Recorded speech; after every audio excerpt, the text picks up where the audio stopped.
Greetings, Raom-Tiian. Today is the next installment of the Answers to Questions series. Raom-Tiian welcomes you, all listeners and members of the Cassiopeia group. Thank you, Raom-Tiian. Okay, here we go. First question. There is an opinion that there are cosmic cycles when some or other stellar systems during their movement in space enter the zones of space, with predominance of either low-frequency energies or high-frequency energies. In one case, degradation of civilization is probable. In the other case, there is a probability of civilization prosperity. In particular, according to many sources since 90th years, our Earth has already entered zones of space where high-frequency or high-vibrational energies prevail, and now there are all preconditions for spiritual development and prosperity of mankind. In Slavic Vedas, such cosmic cycles are called Night of Svarog and Day of Svarog. And such a question: do these cycles really exist, and our Earth is now on the threshold of a new golden age? Such cycles exist, but personally I would not associate them with the movement of planets in space around the center of the galaxy. Rather, these cycles are related to the cycle of redistribution of spirits of different levels of the spiritual world in incarnations in the material world. To put it simply, in one cycle on one of the planets, a greater percentage of spirits incarnate from the higher levels of the spiritual world, which we call from the 17th to the 24th, those that you call angels. And in some cycles of this or that civilization, more spirits from the lower levels of the spiritual world, which you call demons, are incarnated. And each planet, each civilization, goes through 4 cycles of development, in which the percentage of these spirits differs.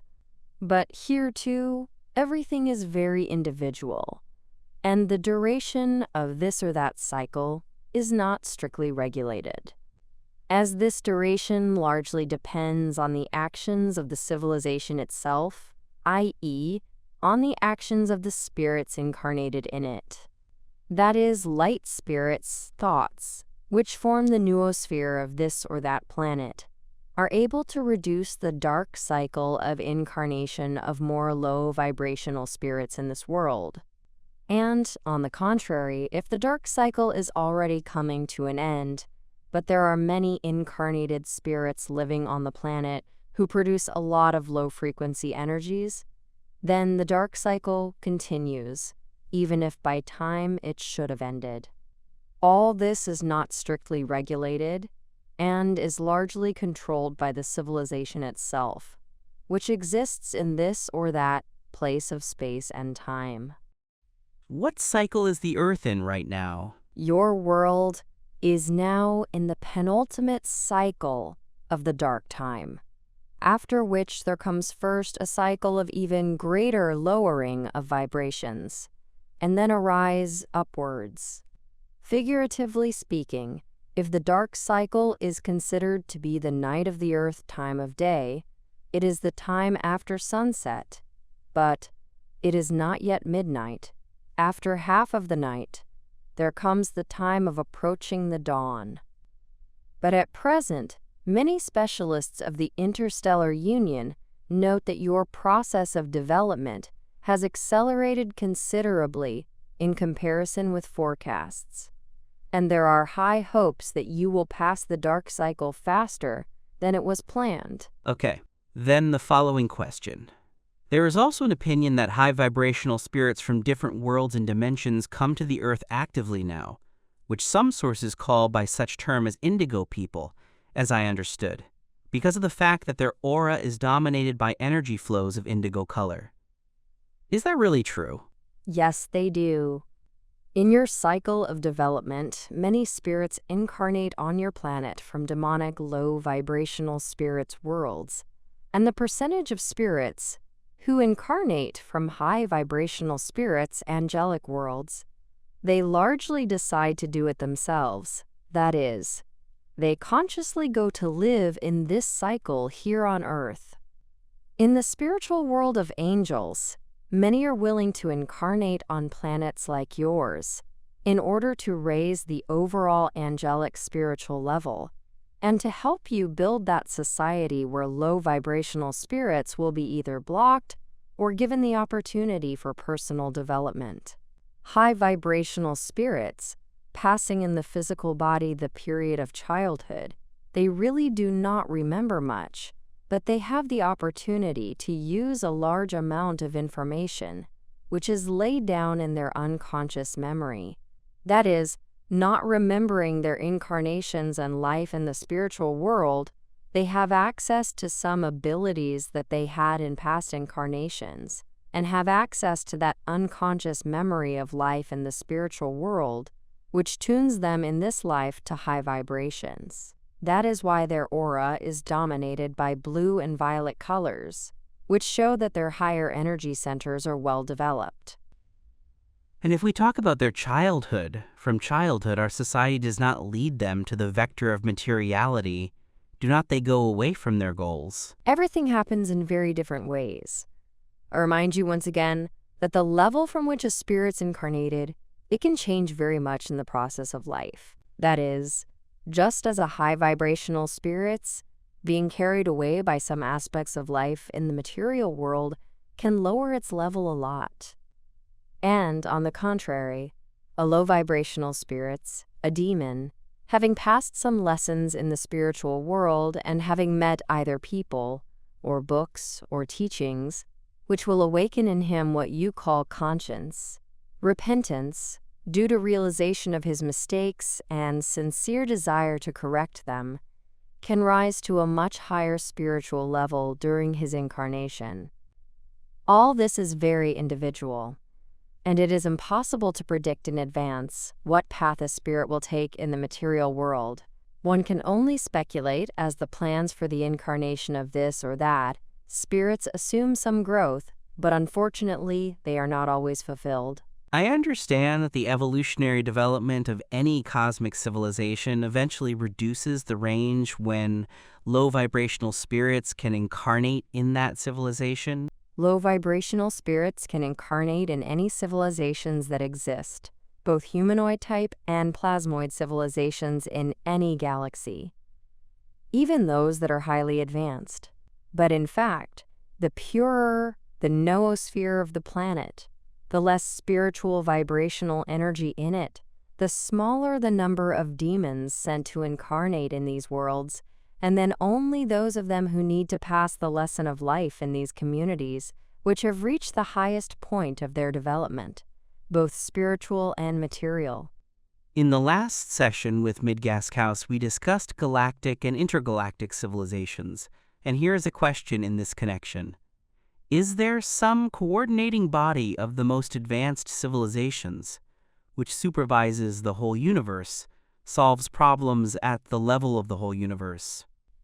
The most distant from us galaxies that are part of the Intergalactic Union?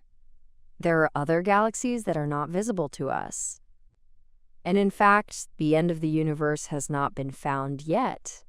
And that is why it is not too early, but I think it is impossible to speak for the whole universe. Because the further we advance in the study of space, in the study of the universe, the more we realize that we know only a small facet of reality. So it turns out that during development you encounter some or other reasonable structures that are new for you? Regular. Are there any extraterrestrial forces behind secret societies, Masonic lodges? There may well be contactees among the communities you named.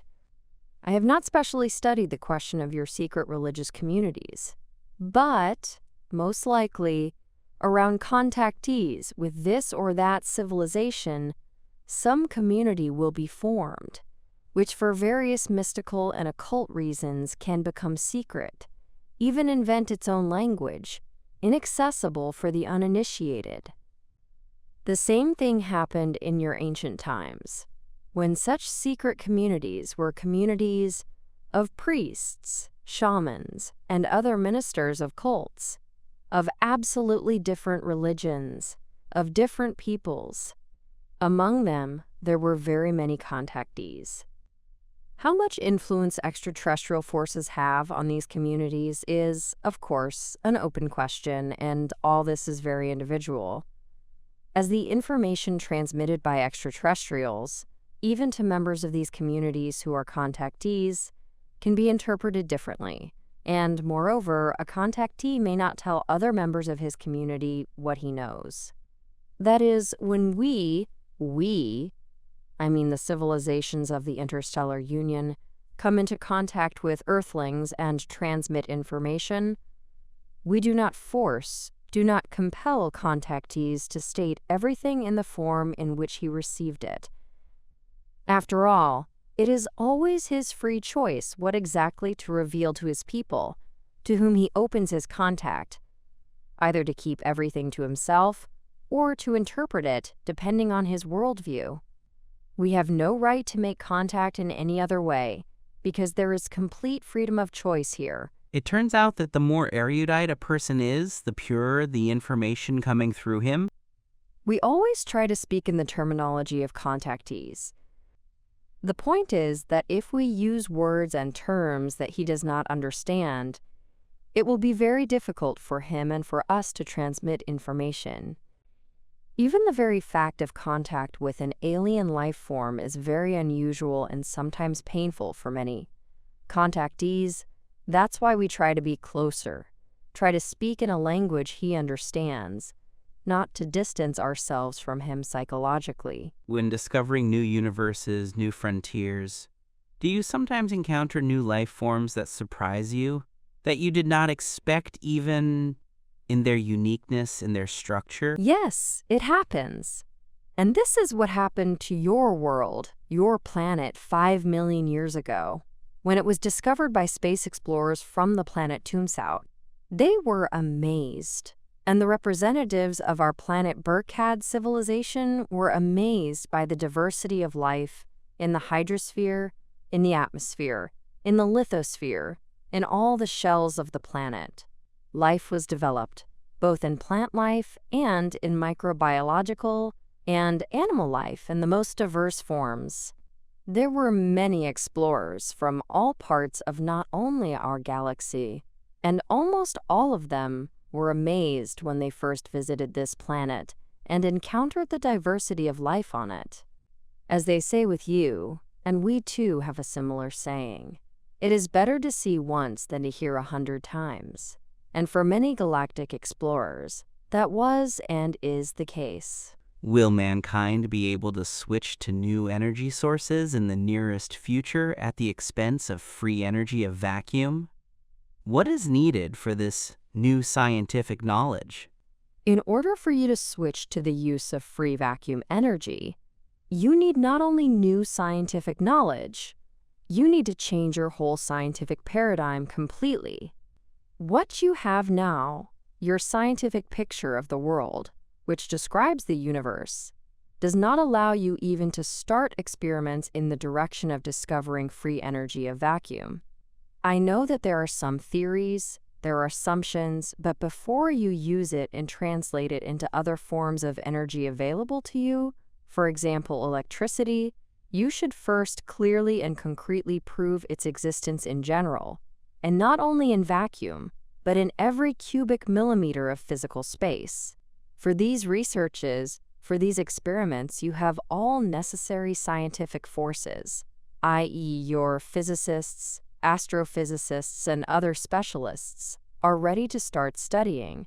But here the political economic factor comes into play, because the researches of new types of energy will interfere with those people who sell the energy sources available to you. Does such a factor as the thinking of researchers play a role here? That is, our old scientific knowledge, modern knowledge, creates a kind of blockage for the development of new things. That is, until this blockage is removed, it is impossible to conduct new experiments, because there is no understanding of how to do it? For many people, the existing picture of the world really prevents not only to conduct new experiments, but even to adequately perceive already conducted experiments. For example, it is known that many scientists, even in the 19th century, which is not so distant for you, said that, for example, it is impossible to fly an airplane because it is heavier than air. And many said that stones cannot fall from the sky because there are no stones there, and those stones that fall are fakes, etc. This was said not by some peasants, not by some uneducated people, but precisely by scientists. And why they said so, and could not believe that the impossible was possible for them, because they had very strongly developed critical thinking, which in the scientific environment of your world is considered a virtue. And this critical thinking rejected all new knowledge and new experiments in order to preserve the very picture of the world that they were sure of. But it seems to me that the main problem of many researchers is that they block any possibilities with their critical thinking. It turns out that a person thinks that it is impossible, but why not think the opposite? Let me find all the opportunities to realize the seemingly impossible.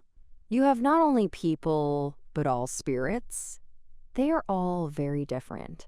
And they are divided, you could say, by their character into innovators and conservatives.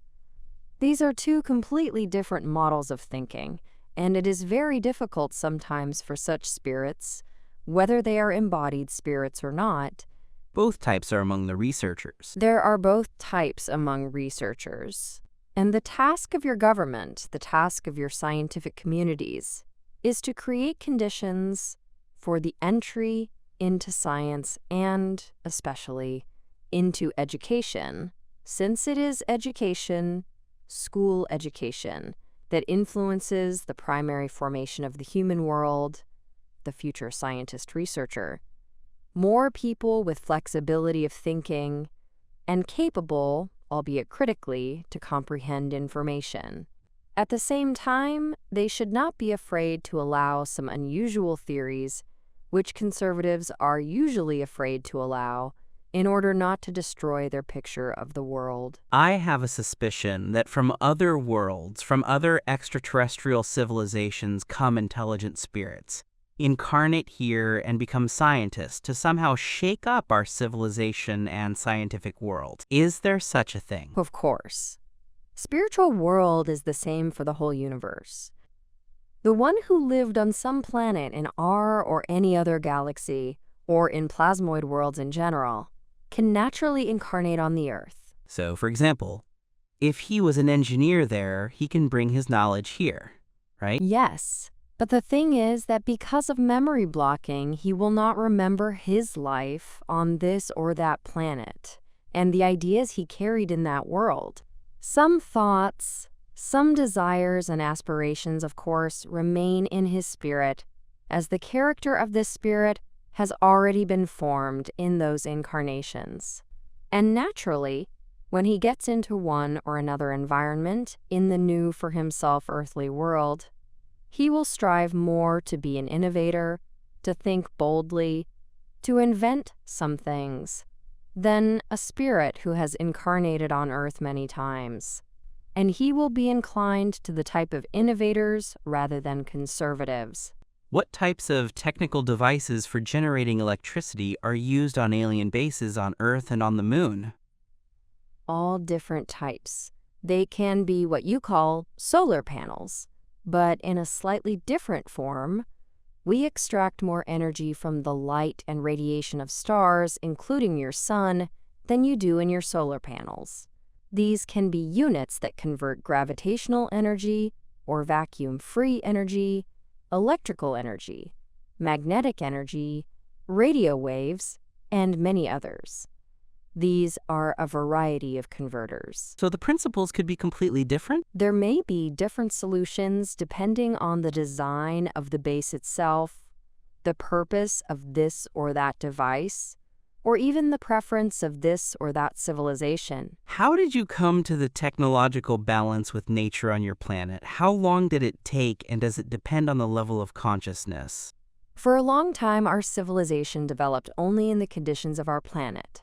But we realized that natural resources should be taken care of, including not only minerals, but also clean air, water, nature in general. It is as much a resource as minerals for future generations. Our civilization was able to realize this without going through ecological catastrophes, or even periods when they could threaten us. That is, our civilization, since the appearance of the first intelligent Berkadians, has lived more in fusion with nature than following a technocratic path of development. Of course, we had technology, but it was only a means to achieve certain goals, and we never put it in the first place. We even had space exploration of other planets, and contacts with the interstellar union first began on the astral level, that is, without any spaceships. We went into space on our spaceships later, but we mastered interstellar flights much faster. We didn't do it in such a way that we first visited some planets of our system and then stayed inside it for a long time. We mastered interstellar travel in spaceships much faster than you did after the beginning of the space age. This, of course, also depends on the general level of awareness of spirits in a particular civilization, on the cycles of development, which, as I said, are largely individual.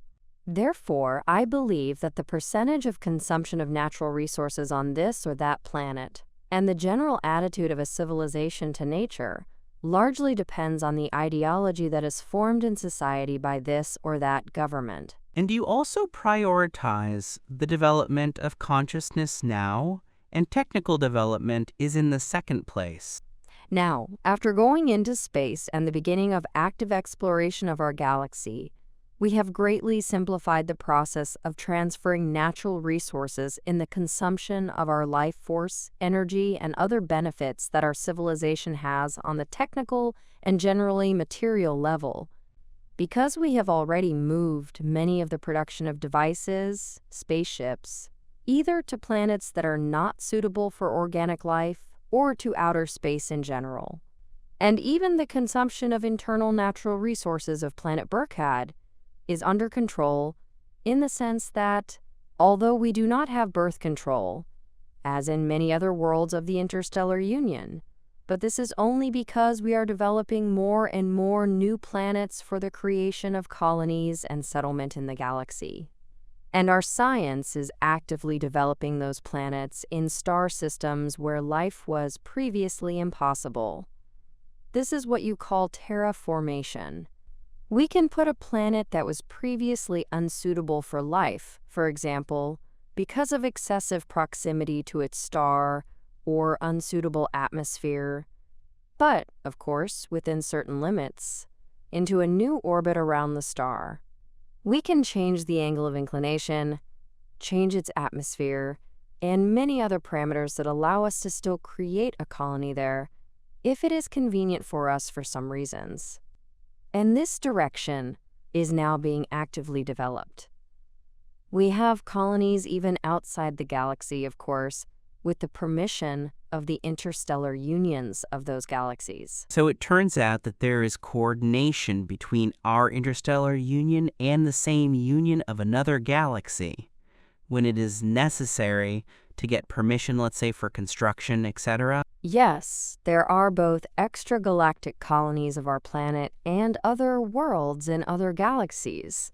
And there are exchange processes, colonies in our galaxy belonging to civilizations from other galaxies.